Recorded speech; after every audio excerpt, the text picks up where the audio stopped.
Today you've joined me in beautiful, glorious springtime weather, and I'm in Dale Abbey. There it is behind me, the ruins of Dale Abbey. Founded around about 12th or 13th century. And this is all that remains of it on the grounds of this once glorious, glorious building. Now, although the ruins of Dale Abbey stand out and it is the one feature that everyone can see from a distance, we've also got Hermitage Woods and the Hermitage Cave.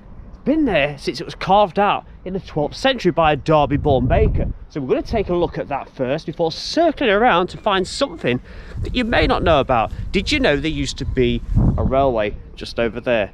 More to be precise, an industrial tramway. And it started off at Arbor Hill sandpits over there. So we're going to try and find any traces of this railway. Stick around, because I believe there's even a tunnel to look out for over there. And we're going to follow that down as far as it used to go to join onto the main railway besides Stanton Ironworks. In the distance there we've got the Cat and Fiddle windmill. I'll try and fire the drone around that, and then we're going to finish up just here, back where we started, and talk about this just a little bit. So please join me on this adventure around Dale Abbey in Derbyshire. So you now find me walking up a hill towards the Hermits Cave. It says to be the residence of a 12th century Derby-born baker. He wished to live his life as a recluse. Now I believe the Hermit's Cave measures around about 6 yards by 3 yards as a doorway and a couple of windows. So this is where I believe we've got to go. So I've just come from down there, public footpath access, coming up. And Dale Abbey is just over there. We've got the Cat and Fiddle windmill on the hill over there. I'm going to push on and I'll see you up here at the Derby Baker's Hermit's Cave.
You've probably just seen the sign saying about the steep steps, and yeah, they really, really are. Look at that. I've probably done about a quarter of it, and it's getting a bit muddier the further I go down, so you could easily slip on your bum.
Goes as far as around about the central point. Lots of carvings of names and dates in the stonework. We come across here, there is a window, relatively big, and immediately next to that, I believe this was to put a light when it was dark at night. A little bit of a patchwork job just there, look of red brick and mortar been put in there, so obviously a big chunk of stone has fallen away at some point. I'd say, looking at that, It's been done around about 30 years ago. Numerous holes in the stone. Look at all the little stones within the stone. Absolutely pebble dash with them, isn't it? Like what you'd find in your garden. There's a cross on the wall in the central point next to the little windows just there. And then numerous holes. There's a hole just there, look, it's been indentationed into there, maybe for candles back in the day. You think they might have been carved out for that? They're all spread out at similar distances apart from that one. It seems pretty deep. And you come around here, that's quite deep as well, isn't it? So I think that would look quite nice. Bit of a carved out area here too on the opposite sides of the cross. Who knows what it was like living up here. You have to imagine maybe there weren't so many trees down there, so your view over the valley would have been absolutely beautiful. You'd have the Abbey down there at the same time in all its glory before it turned into a ruin. Now coming down from the eastern side, and we'll take it across the western side, so we're just above that small light hole in the window, and you've got more of those carvings just there. Look, 1, 2, 3, there's 4 of them, possibly again used for some kind of candle, maybe to light the outside exterior. Now the chap that lived here, he was called Cornelius, and he lived here for around about 20 years, and I believe the explanation for the 2 doorways, it was split into 2, and the western side being a small chapel and the living accommodation being here on the left. Now once Cornelius's dream of living up in this rock had finished, he moved down into the village after 20 years of living in there, and he built himself a private little chapel. He had living accommodation for himself too, and I believe he spent the rest of his days down there living in his chapel. It's believed he had a dream one night once asleep that the Virgin Mary came to him and said that you should pop on over and dig out this cave and reside there and live as a recluse. Whether that's true or not, we'll never know. But he did come and he did carve out this beautiful sandstone cave residence. So I'm now going to leave the Hermits Cave behind. What a beautiful, beautiful, quiet place this is. I'm going to make my way back down to the chapel ruins and we'll have a little look at that. But first, I've got to negotiate more slippery, steep steps down to the path at the bottom. So you may have followed the footpath down from the Carpenter's Arms. That's just there. Had a beverage, maybe some food, and the old ruins of the chapel are over there. If we go this way though, we're going to find something, hopefully, that is much lesser known. So come with me.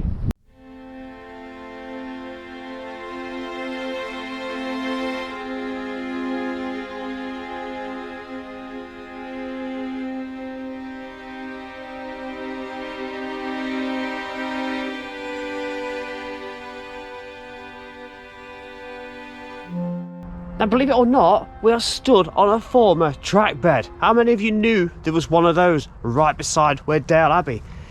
It was an industrial tramway. Now it's used to convey sand. There was a sand pit or a quarry just on the other side of where Arbor Road is back in the day, a couple of 100 years ago I believe. And he went on that way towards Dale Colliery, which was just a bit further down. And eventually it did join on in later years to a standard gauge railway. Now I don't know how much of this we are going to find or be able to follow or walk along, but I'm going to go to Arbor Road and see if there's anything there, and then I'm going to shoot on to as far as the other end, hopefully where it used to join on to the former track bed. Now a lot of this now is private land and farmland, so we're not going to go disrespecting that, but I'm hoping, well I'll put the drone up, we can follow the route and at least you can see where it started and where it finished.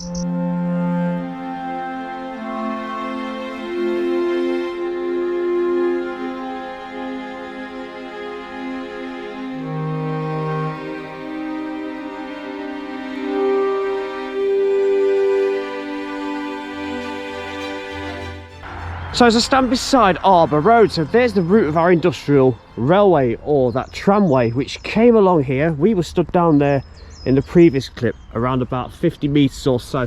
Turn you around, there's the Arbor Hill sand pits on that side. So our railway or tramway would have come out in this vicinity just here, wouldn't it?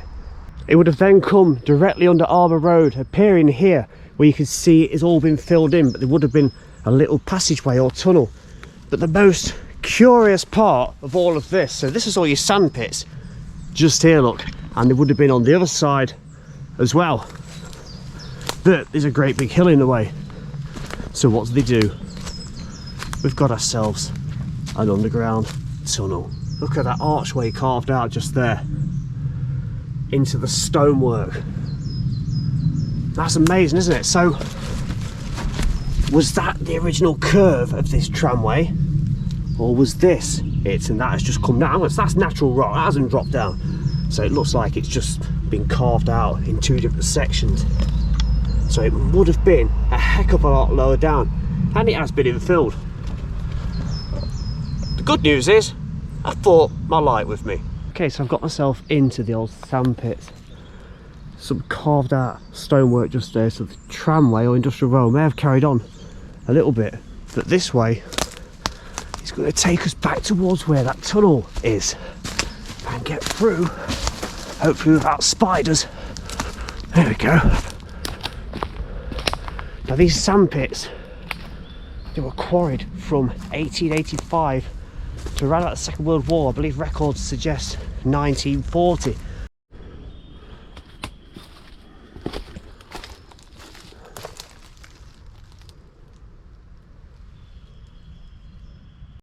Well, that looks extraordinary, doesn't it?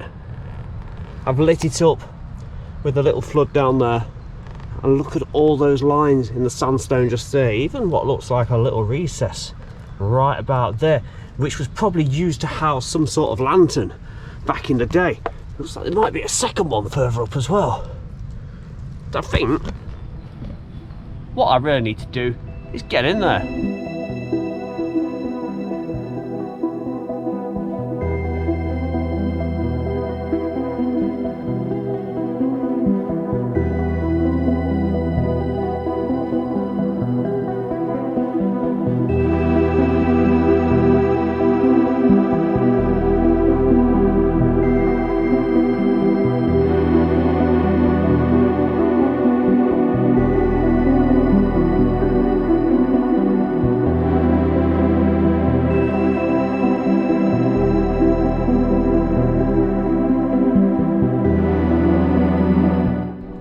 This is absolutely brilliant. So that's the side of Arbor Road, and I thought I'd have to get in this side, but the fact that you can just, well, eventually come over the top and get in that side, it's not really infilled, and you can get a better idea of how deep this was.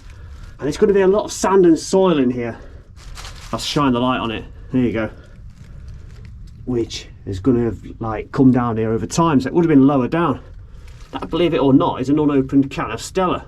So, I don't know what that's doing there. Now look at all these little holes, which was probably used to house candles, similar to what was at the Hermits Cave. And on this side, look, you can make out all the pick marks where they've chiselled it away, look.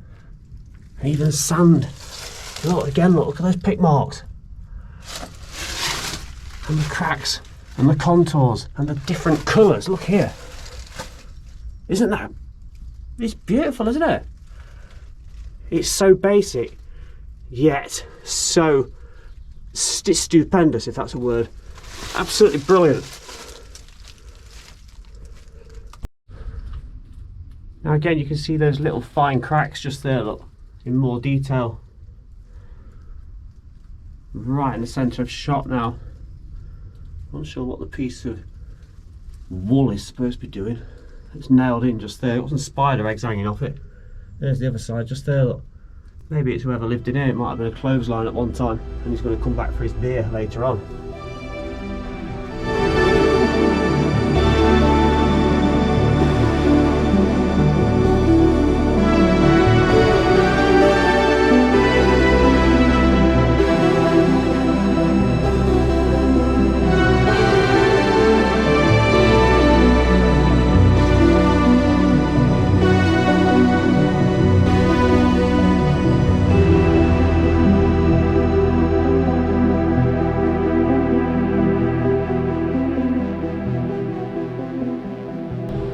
So that down there, that's a really good find. And if you already know about that, that's brilliant. If you don't know about it, like I didn't until a couple of weeks ago, I love it. It's a little bit of hidden history that so many people must drive over the road or walk across it, cycle. Another thing to point out, which I forgot to mention, is how high the stone goes up. Look, so it just shows you how deep this is. All the way down there. So I'm going to attempt to get out of the Arbor Hill sand pits and see if we can find anything else of this former industrial track bed. So I've now come back around to the site of the original portal of where we were just inside. It was brilliant in there, wasn't it? I hope you enjoyed looking inside there, because it's unbelievable what is lying just out of sight. I mean, the road, it's only there. That's how close it is. And you can see where the route would have gone under, like an underpass under the road just there.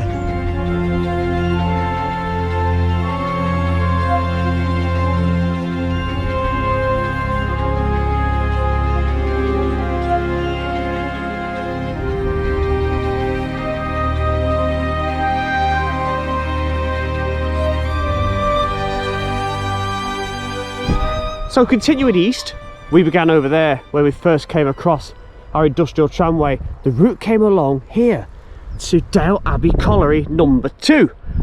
And this only had a life of 30 years, opening in 1890, and it only lasted until 1920. But the industrial tramway, the route does carry on, or it did carry on. So we're going to push on and see if we can find anything else. So an extremely quick look at the map. So this is railmaponline.com. Now at the bottom, look, you've got Dale Abbey just for reference, and we've got Ladywood Road at the very top. Arbor Hill is this road coming down diagonally into Dale Abbey on the left hand side. Arbor Hill Sandpit and Dale Abbey Colliery has got that turquoise line going through it. And that is our tramway, the tramway heading off in the direction of Stanton Ironworks. If we look on the right hand side, you can see the line changes to yellow, and this is where I believe as far as we're going to get today, and this is where the tram line intercepts the standard gauge railway. And jumping back to a map from around the year 1900, you've got Dale Abbey Colliery on the right hand side, and you can see that tramway going slap bang through the middle of it. Coming from the left hand side where it hits Arbor Hill, we've got the tramway we've been following today, and Dale Abbey is just below this. So I've now come around the eastern side of Dale Abbey number 2 colliery. So that was all there. We were on the other side just a moment ago on this permissible footpath again, look, and we're headed here. You see that straight line? That is our industrial trackway, which began at the sandpit and heads off towards Stanton Ironworks, or what was once down there. You can just make it out, look. So I'm hoping we can actually get on top of this former track bed again. It's a shame it's not an actual pathway, but we can't have it all, can we? Especially as it's been disused for around about 80 years now. So stood at this stile, look. So you've got the road down there that I've just been walking along, and down there, there it is. That's our track bed back to where we first located it. So the sandpit and Arbor Lane is around about half a mile up there. If I turn you around, there's the route, look. There's the hedgerow I was just pointing out from the field, and you can take that down to where it joined onto the standard gauge railway, which led on to Stanton Ironworks. Quite a few gouges in the landscape down here where the colliery once was. So I'm quite pleased we've managed to find a few locations along this route so far. Okay, I'm continuing on east. There's our track bed just there, and over there where there's that huge clump of trees, I believe that's where the standard gauge railway met up with this tram line, this industrial railway line. I'm hoping there's some sort of remnants of where they both coexisted. I believe the little trucks or hoppers or tubs that the sand used to come down, the coal from the colliery, used to then be tipped into the standard railway gauge wagons and then taken on the way towards the Midlands. Right, got myself a stile, and the arrows are pointing that way. There's our track bed, look. Right there, right down there. That's what we've been following, our little railway, shooting off towards the standard gauge railway was once down there. That's back towards the sandpit and colliery number 2, Dale Abbey colliery number 2. It's like the footpath is going to follow alongside. This is brilliant, isn't it? I'm enjoying this. I'm hoping we'll see something down here where both railways used to meet. So then on, our tram route came through here and was on this hump. It's like a track bed, look, because on both sides it drops down. And what we're going to see on both sides, especially on this side, is quite extraordinary. Also, you'll come across occasionally these little pits which have been filled in. There's one there. Looks like there was another one there. What happened was the tubs carrying the sand or the coal came down here, dropped the load, and it was emptied into the standard gauge railway hoppers waiting on both sides to take them away to continue their journey. If I take you to the edge, look, there's like a kind of a platform, and look at that drop down there, and that's where the standard gauge railway, what we see today all around the country, would have continued its journey towards where Stanton Ironworks once was. And the same on that side, so there was 2 tracks. It looks like there was 2 tracks here, narrow gauge from the sandpit and colliery. Extraordinary, look. Found a little piece of old industrial tram track. How about that? So that just confirms everything I've said, that this was the tram line, the industrial track bed, just here. Astounding. I'm really happy about that. So not much left on this side, look. So we were just stood up there looking down to the right, but it's all collapsed and it looks sandy. Is that another piece of rail just there? Certainly something, isn't it? Look at that. The shape of it, it's not rail. Maybe something to do with an old wagon.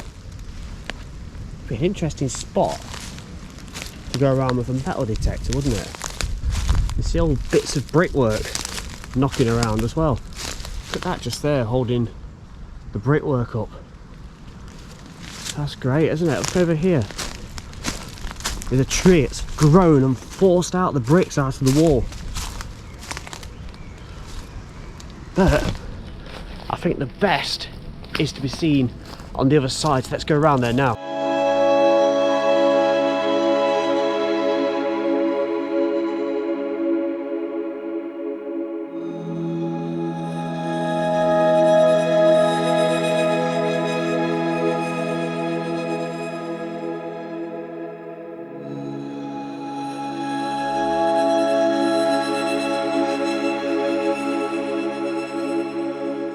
Okay, so we've come to the end of the line in both respects.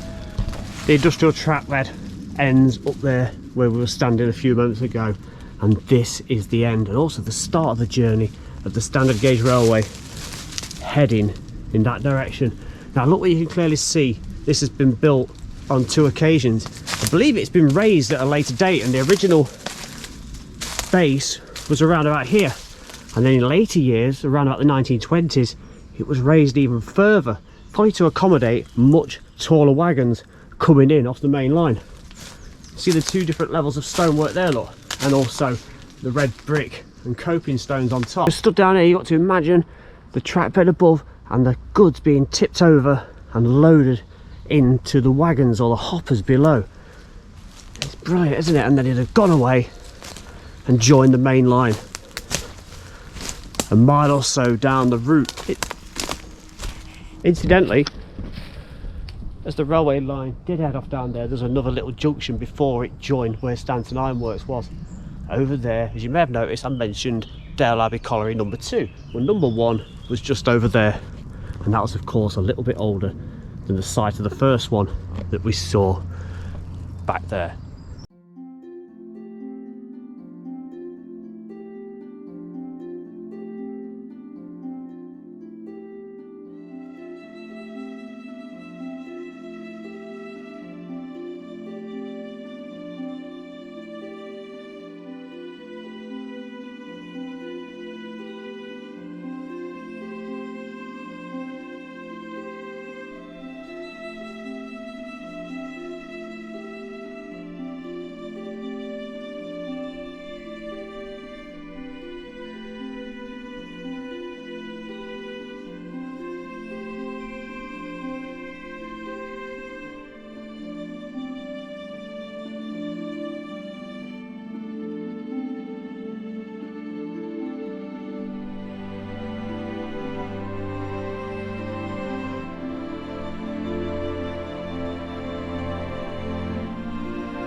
So back here once again at Dale Abbey, founded in the 12th, 13th century, with just this huge front fascia still standing. Now there is a wall just here, look, which has been put in later years, and that is to stop us going on there. And for livestock, so I believe there's some goats on there. Let's have a peer over. There are in fact grounds for livestock. I see goats behind the green shed, and foundations, look, for the former abbey all around. Look, you can see the perimeter, you can see all the supports, the foundations. There's a lot left there, isn't there? Again, the outer fascia of this huge window, it's looking very tired and weathered, but it still stands proud looking over the valley ahead.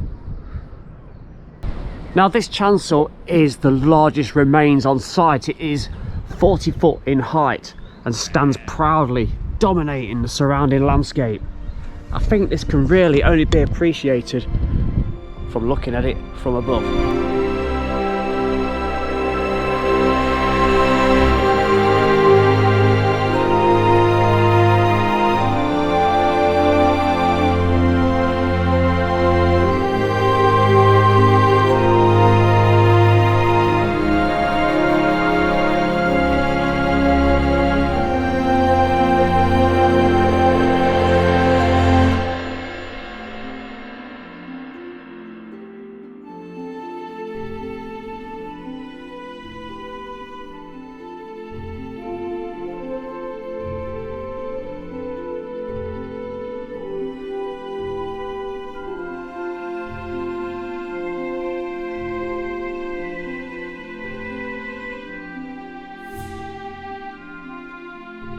I think I came here as a child. I'm sure my parents must have made me walk all the way from Tram, where I grew up, which is probably about 4 or 5 miles over in that direction, and brought me to this beautiful place. I remember going to the Hermits Cave back in the day, so they would have brought me here as well, I'm sure. There's a pub over there. I bet they didn't take me there though. Did you, Mum? No. Okay. So, I do hope you have enjoyed this video. The Hermits Cave, the Abbey, the former industrial tramway, which a lot of you may not have known about, and of course the tunnel, that small tunnel at Arbor Hill Sandpit. Please like, subscribe, comment below any suggestions, that'd be much appreciated, of other little hidden secrets and gems. Bye bye for now.